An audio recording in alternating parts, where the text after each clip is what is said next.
गायत्री शर्मा, सबसे पहले आपसे अपील यही है कि कोरोना का खतरा लगातार बना हुआ है और इसीलिए मास्क बेहद जरूर है, क्योंकि कोरोना के खिलाफ इस जंग में मास्क ही सबसे बड़ा हथियार है। और न्यूज 18 ने भी इसके लिए बाकायदा एक मुहिम शुरू की है, #मास्क पहनो इंडिया। और एक बार फिर से हम आप सभी से अपील कर रहे हैं कि आप मास्क जरूर पहने, क्योंकि अगले 100 से 125 दिन बेहद अहम रहने वाले। और इसी चेतावनी के साथ हम एक बार फिर आपसे अपील कर रहे हैं कि मास्क जरूर पहने और सोशल डिस्टेंसिंग को मेंटेन रखें। और आइए अब शुरुआत इस वक्त की बड़ी खबर के साथ।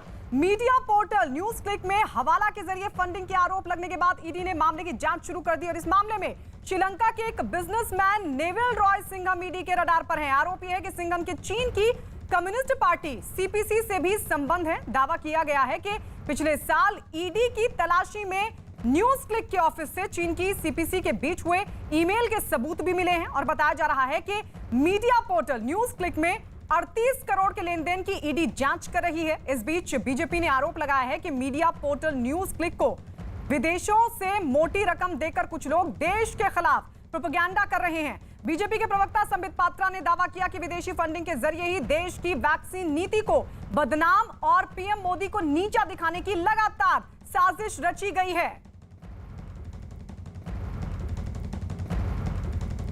ये बात स्पष्ट होता है कि बहुत बड़ी बड़ी ताकतें हिंदुस्तान को कमजोर करने के लिए लगी हुई हैं। यहां कंफ्यूजन, भ्रम और अनरेस्ट अर्थात अराजकता कैसे फैले, इसकी कोशिश हो रही है।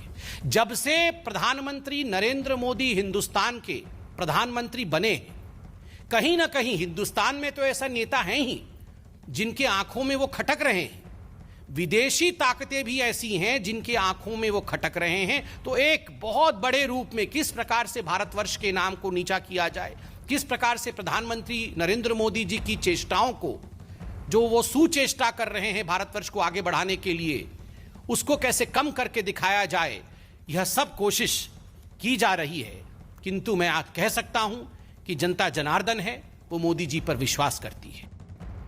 ये जो पीपीके कंपनी थी जिसके अंतर्गत न्यूज क्लिक आती है, इन्होंने एफडीआई फॉरेन डायरेक्ट इन्वेस्टमेंट, विदेशी निवेश को एक्सेप्ट किया, लगभग 10 करोड़ के आसपास, 9.59 करोड़ का। दो मुख्य कंपनियों ने पैसा दिया, जिसका नाम है world wide media holdings LLC और दूसरा है यूएसए का डेलावेयर, जिसका नाम है WWM। इन दोनों ने इसमें मेजर रूप में पैसा इन्फ्यूज किया एफडीआई के रूप में। 21 लाख रुपए गौतम नौलखा को मिले हैं। दूसरा, इसमें से लगभग 52 लाख रुपए बप्पादित्य सिन्हा। बप्पादित्य सिन्हा कौन है? बप्पादित्य सिन्हा है, ये एक बहुत प्रमुख व्यक्ति हैं, शेयर होल्डर भी हैं न्यूज क्लिक के, पीपीके के।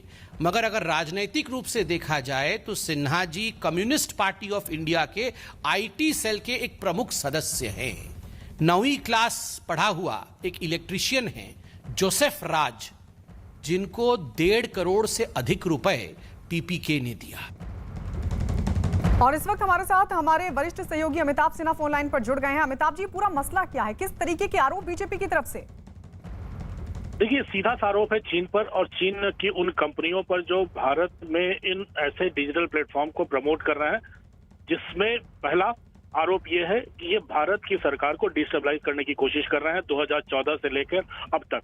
दूसरा आरोप ये है, जो सूत्र बता रहे हैं, कि ये जितने अर्बन नक्सल्स के केसेस चल रहे हैं भारत के विभिन्न कोर्टों में, नक्सली को, लेफ्ट विंग मूवमेंट को सहायता देने के लिए और सीधे सीधे हथियारबंद लोगों को सहायता देने के लिए, उनकी केसेस लड़ने के लिए हवाला के जरिए पैसा आ रहा है, ये सरकार का आरोप है। और न्यूज क्लिक की जो बात है, इसके बारे में ईडी ने सारा भंडाफोड़ किया है।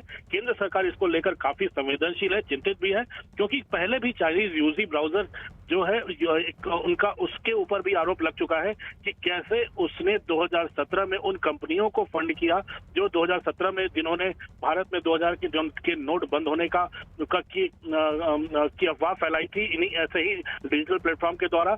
तो आरोप कुल मिलाकर यह है कि गलवान की घटना के बाद अगर चीन की सरकार सीमा पर से भारत सरकार को विचलित नहीं कर पाई है, तो किसी न किसी तरीके से हवाला के जरिए, बाकी कहीं किसी भी तरीके से पैसे भेजकर यहाँ डिजिटल प्लेटफॉर्म और सोशल मीडिया के जरिए डिस्टेबलाइज करने की कोशिश कर रही है। और भारत सरकार सचेत है और ईडी ने जो कार्रवाई की है वो इसका परिणाम है कि भारत सरकार इनको बख्शेगी नहीं। आप हमारे साथ बने रहिए। इस बीच बता दें कि विदेशी फंडिंग के जरिए भारत में किस तरह से सरकार विरोधी प्रोपेगेंडा फैलाया जाता था, इसका पर्दाफाश यूसी ब्राउजर के एक पूर्व कर्मचारी ने किया है। न्यूज 18 के अमिताभ सिन्हा की खबर के मुताबिक यूसी ब्राउजर के पूर्व कर्मचारी ने दावा किया है कि चीन के निवेश वाले यूसी ब्राउजर में बड़ी संख्या में भारतीय कर्मचारियों को रखा गया था, लेकिन कंटेंट पर पूरा नियंत्रण चीन का ही होता था।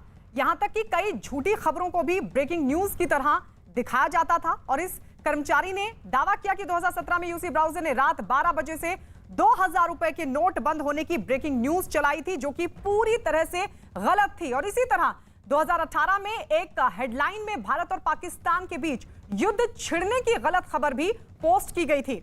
एक अमेरिकी रिपोर्ट में यह भी दावा किया गया कि चीन की कम्युनिस्ट पार्टी ने सीधे या फिर अप्रत्यक्ष तौर पर पश्चिम देशों के कई बड़े मीडिया हाउस को अपने पक्ष में करने के लिए करोड़ों रुपए खर्च किए हैं। चीन के सरकारी न्यूज़पेपर चाइना डेली की तरफ से अमेरिका के कई पब्लिकेशन को भी करोड़ों रुपए दिए जाने का दावा किया गया। तो ये किस तरीके से प्रोपेगेंडा भारत के खिलाफ चलाने की कोशिश, और इस सब के पीछे चीन। अमिताभ जी लगातार हमारे साथ बने हुए हैं। लगातार इस तरह की चीजें, इस तरह की साजिश चीन की तरफ से सामने आती रही है, लेकिन ये कितना गंभीर मसला है? देखिए, यूसी ब्राउजर का सीधा जिक्र है। यूसी ब्राउजर को भारत सरकार ने सबसे पहले बैन किया था गलवान की घटनाओं के बाद, जब 250 चीनी ऐप भारत में बैन हुए थे। उनमें एक यूसी ब्राउजर भी था। तब भी इस पर शक था कि भारत की कंपनियों से और भारत के डेटा को इधर से उधर को वो इधर दुनिया भर में बांट रहा है। तो ये आरोप पहले भी लगा था, लेकिन अब ये काफी संगीन आरोप है, क्योंकि भारत की सरकार को डिजिटलाइज करने की कोशिश, डिजिटल प्लेटफॉर्म्स को पैसा देकर उन डिजिटल प्लेटफॉर्म के माध्यम से समाज में व्यवस्था पैदा करने की कोशिश, ये बहुत बहुत गंभीर और संगीन आरोप है। क्योंकि भारत एक सबसे बड़ा लोकतांत्रिक देश है पूरी दुनिया का, और काफी एक स्टेबल गवर्नमेंट यहाँ पर है। जनता अपनी पसंद से सरकार चुनकर भेज रही है, और यही नाराजगी है सरकार की कि कैसे गलवान की घटना के बाद चीन अगर युद्ध में आर पार नहीं पा सका, तो ऐसी हरकतें, ऐसी नापाक हरकतें कर रहा है जिससे जनता का मिजाज बिगड़े और राजनीतिक दलों का भी मिजाज बिगड़े। लेकिन मुझे नहीं लगता है इस बारे में बहुत ज्यादा लोग अब विरोध कर पाएंगे, क्योंकि अब दूध का दूध और पानी का पानी हो गया कि कैसे चीन की कंपनियां भारत के उन डिजिटल प्लेटफॉर्म्स को प्रमोट कर रही हैं। शुक्रिया अमिताभ जी हमारे साथ जुड़ने के लिए।